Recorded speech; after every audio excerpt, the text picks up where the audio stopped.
அம்பாறையில் கேரளா கஞ்சாவினை சூட்சமாக விற்பனை செய்த ஒருவர் கைது. சுமந்திரன் தனது நிகழ்ச்சி நிரல் பாதிக்கப்படுவதாக தமிழ் பொது வேட்பாளர் எதிர்க்கின்றார். சுரேஷ் பகிரங்கம். நாட்டின் பொருளாதார நெருக்கடி தொடர்பில் நிதி ராஜாங்க அமைச்சர் தகவல். கபட அரசியலுக்கு உயிர்ப்பூட்ட முயற்சிக்கும் ரணில் அனுரகுமார குற்றச்சாட்டு. பாடசாலைகளுக்கு அருகாமையில் நடைபெறவுள்ள போராட்டம். மத்திய வங்கி விடுத்துள்ள முக்கிய அறிவிப்பு. நாட்டை மீட்டெடுக்க யாரும் முன்வராத போது ரணில் எடுத்த அதிரடி முடிவு. அப்பாறையில் நீண்ட காலமாக பாடசாலை மாணவர்களுக்கு கேரளா கஞ்சாவினை சூட்சகமாக விற்பனை செய்து வந்த குடும்பஸ்தரை பெரிய நீலவானை போலீசார் கைது செய்துள்ளனர்.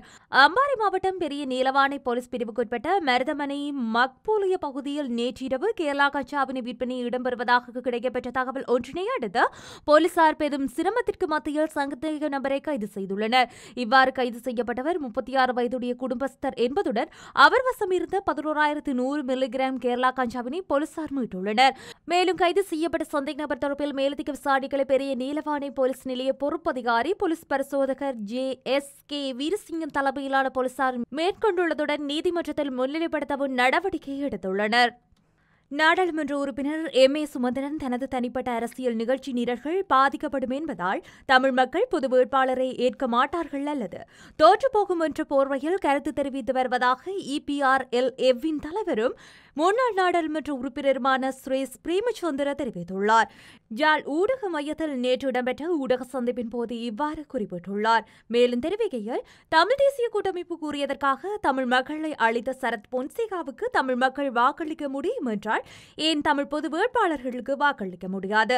அது மட்டுமல்லாது தமிழ் தேசிய கூட்டமைப்பு கூறியதற்காக கடந்த காலங்களில் ஜனாதிபதி வேட்பாளராக போட்டியிட்ட மைத்ரிபால சிறிசேன மற்றும் சஜித் பிரேமதாசவுக்கு தமிழ் மக்கள் வாக்களித்தார்கள்.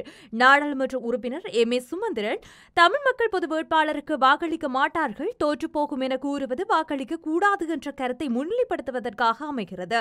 ஏனெனில் அவருக்கு வேறு அரசியல் நிகழ்ச்சி நிரல்கள் இருக்கின்ற நிலையில் தமிழ் பொது வேட்பாளரை குழப்புவதும் அவரது தனிப்பட்ட அரசியல் நிகழ்ச்சி நிரல் தோற்றுப்போகும் என்ற பயத்தின் காரணமாக இருக்கலாம். சுமந்திரனை பொறுத்தவரையில் சஜித் பிரேமதாசவுக்கு அல்லது அனுரகுமாரவுக்கோ வாக்களித்து கொடுத்து இருக்கலாம், அல்லது யாரோ ஒரு சிங்கள வேட்பாளரை வெல்ல வைக்க வேண்டும் என்பதனால் அவரது அரசியல் நிகழ்ச்சி நிரலாக இருக்கலாம். இந்த நிலையில் தமிழ் மக்களுக்கு கடந்த காலங்களில் சிங்கள வேட்பாளர்களை வெல்ல வைப்பதற்காக வாக்களித்தார்கள். அவர்கள் வென்ற பின் தமிழ் மக்களை ஏமாற்றிய சம்பவங்களுடன் இடம்பெற்றதாக மறுக்க முடியாது. இதன் காரணமாக தமிழ் மக்கள் தமது கோரிக்கைகளில் நிற்கின்றார்கள் என்பதை தென் இலங்கைக்கு காட்டுவதற்காக தமிழ் பொது வேட்பாளர் ஒருவரை நிறுத்துவதற்கு பல்வேறு தரப்பினர்களும் தமது ஆதரவை வழங்கியுள்ளனர். அதற்காக சந்திப்புகள் தொடர்ச்சியாக இடம்பெற்று வருகின்ற நிலையில் பொது வேட்பாளர் ஒருவரின் பெயரை விரைவில் முன்வைப்பார்கள் என்று நினைக்கின்றேன். ஆகவே தமிழ் பொது வேட்பாளர் தோற்றுவிடுவார்கள் என்ற அச்சம் சுமந்திரனுக்கு உணர்வு ரீதியாக எழுந்த விடயம் அல்ல.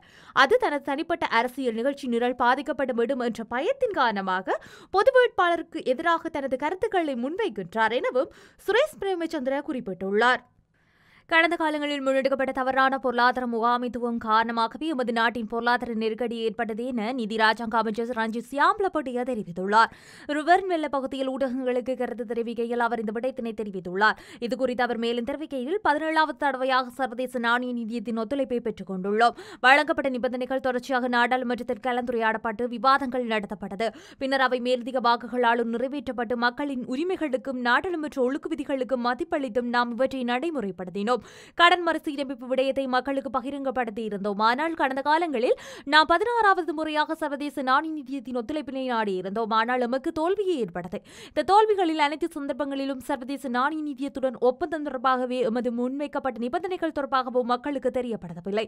இவ்வாறு கடந்த காலங்களில் முன்னெடுக்கப்பட்ட தவறான பொருளாதார முகாமைத்துவம் காரணமாகவே எமது நாட்டின் பொருளாதார நெருக்கடி ஏற்பட்டது என சுட்டிக்காட்டியுள்ளார். தற்போதைய ஜனாதிபதி ரணில் விக்ரமசிங்க மீண்டும் ஜனாதிபதியாக வேண்டும் என நினைப்பவர்கள் மனிதர்களாக இருக்க முடியாது என தேசிய மக்கள் சக்தியின் தலைவர் அனுரகுமார திசாநாயக்கா தெரிவித்துள்ளார். மொட்டுக்கட்சியில் சிலருடன் இணைந்து ரணில் வளமையான கபட அரசியலுக்கு உயிர்ப்பூட்ட முயற்சிப்பதாக குறிப்பிட்டுள்ளார். கடையில் நடைபெற்ற நிகழ்வு ஒன்றில் பங்கேற்று உரையாற்றுகையில் அவர் விடயத்தினை சுட்டிக்காட்டியுள்ளார். கடன் பிரச்சினையில் நாடு மீண்டெடுப்பதற்காக ரணில் விக்ரமசிங்க கூறிய போதிலும் உண்மை அதுவல்ல என அவர் சுட்டிக்காட்டியுள்ளார். அரசாங்க வருமானம் மற்றும் அந்நிய செலாவணியை அதிகரித்துக் கொள்வதே இந்த பிரச்சினைக்கு தீர்வாக அமையும் எனவும் அவர் தெரிவித்துள்ளார். ஜனாதிபதி ரணில் விக்ரமசிங்க கடந்த ஆண்டு 2 அரசு வருமானத்தை அதிகரித்ததாகவும் அந்நிய செலாவணியை அதிகரித்ததாகவும் எந்த நடவடிக்கையும் எடுக்கவில்லை என்றும் கூறியுள்ளார். பாடசாலைகளுக்கு அருகாமையில் நாளைய தினம் போராட்டம் ஒன்று முன்னெடுக்கப்பட உள்ளதாக தெரிவிக்கப்பட்டுள்ளது. அண்மையில் ஆசிரியர்கள் மற்றும் அதிபர்களினால் கொழும்பில் முன்னெடுக்கப்பட்ட எதிர்ப்பு போராட்டம் மீது கண்ணீர் புகை பிரயோகம் மற்றும் நீர்த்தாரைய பிரயோகம் மேற்கொள்ளப்பட்டது. இந்த நடவடிக்கையை எதிர்த்து நாளைய தினம் கருப்பு கொடி போராட்டம் ஒன்று முன்னெடுக்கப்பட உள்ளது. நாடு தழுவிய ரீதியில் நாளைய தினம் பாடசாலைகளுக்கு எதிரில் இந்த கருப்பு கொடி போராட்டம் முன்னெடுக்கப்பட உள்ளது. பாடசாலைகளுக்கு எதிரில் கருப்பு கொடிகள் மற்றும் கருப்பு பதாதைகள் காட்சிப்படுத்தப்பட உள்ளன.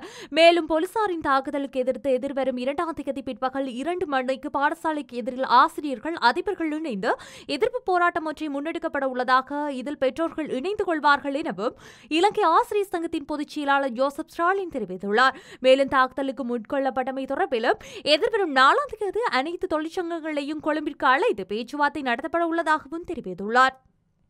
திரைசேரி ஊழியர்கள் ஏலத்தில் விடுவது தொடர்பில் இலங்கை மத்திய வங்கி விசேட அறிவித்தல் ஒன்றை விடுத்துள்ளது. இதன்படி எதிர்வரும் ஜூலை 3ஆம் தேதி திரைசேரி ஊழியர்களை ஏலத்தில் விடப்பட உள்ளன. 91 நாட்கள் முதிர்வு காலத்தை கொண்ட 50 மில்லியன் ரூபாய் பெறுமதியான திரைசேரி ஊழியர்கள் இதன் மூலம் ஏலத்தில் விடப்பட உள்ளன. 182 நாட்கள் முதிர்வு காலத்தை கொண்டது 90 மில்லியன் ரூபாய் பெறுமதியான திரைசேரி ஊழியர்கள் மற்றும் 364 நாட்கள் முதிர்வு காலத்தை கொண்டு 50 மில்லியன் ரூபாய் பெறுமதியான திரைசேரி ஊழியர்களும் ஏல விற்பனையின் ஊடாக வழங்கப்பட உள்ளதாக இலங்கை மத்திய வங்கி அறிவித்துள்ளது. இதேவேளை கடந்த 6 மாதங்களில் டாலருக்கு நிகரான ரூபாயின் பெறுமதி 7.3% அதிகரித்துள்ளதாக இலங்கை மத்திய வங்கி தெரிவித்துள்ளது. எனினும் மே மாதத்தில் மாத்திரம் ரூபாய் மதிப்பு சரிந்துள்ளதாக மத்திய வங்கி வெளியிட்டுள்ள அறிக்கையில் தெரிவிக்கப்பட்டுள்ளது. நாடு அதல பாதாளத்தில் போயிருந்த நிலையில் எவரும் நாட்டை மீட்டெடுக்க முன்வராத போது நான் அந்த சவாலை ஏற்றுக்கொண்டு வக்ரோத் நிலையிலிருந்து மீட்டெடுத்துள்ளதாக அதிபர் ரணில் விக்ரமசிங்க சொல்லியிருந்ததாக கொழும்பு பல்கலைக்கழகத்தின் பொறியியல் துறை சிரேஷ்ட விரிவுரையாளர் பேராசிரியர் கணேசமூர்த்தி தெரிவித்துள்ளார். லங்காஸ்ரீயின் ஊடறுப்பு நிகழ்ச்சியில் கலந்து கொண்டு கருத்து தெரிவிக்கும் போது அவர் இந்த விடயத்தினை தெரிவித்துள்ளார். லங்காஸ்ரீயின் ஊடறுப்பு நிகழ்ச்சியில் கலந்து கொண்டு கருத்து தெரிவிக்கும் போது அந்த விடயத்தினை தெரிவித்துள்ளார். இதேவேளை எதிர்வரும் அதிபர் தேர்தலுக்கான பிரச்சாரங்களில் ரணில் விக்ரமசிங்க தற்போது ஆரம்பித்துள்ளதாக தோன்றுகின்றதாக அவர் மேலும் சுட்டிக்காட்டியுள்ளார். இலங்கையை பொறுத்தவரையில் கடன் மறுசீரமைப்பு தொடர்பான பேச்சுவார்த்தைகள் நீண்ட காலமாக இடம்பெற்று வந்த நிலையில் உத்தியோகபூர்வ கடன் வழங்குநர்களிடமிருந்து கிடைக்கப்பெற்ற இணக்கப்பாட்டை ரணில் தன்னுடைய சாதனையாக காட்ட முயற்சிக்கின்றார் எனவும் கணேசமூர்த்தி தெரிவித்துள்ளார். அத்துடன் கட்டணங்கள் செலுத்தப்பட்ட பல விளம்பரங்களின் ஊடாக தன்னை மீண்டும் மக்கள் மத்தியில் நிலைநாட்டி 2048ஆம் ஆண்டு இலங்கை அபிவிருத்தியடைந்த நாடாக மாற்ற முயற்சித்து வருவதாகவும் குறிப்பிட்டுள்ளார்.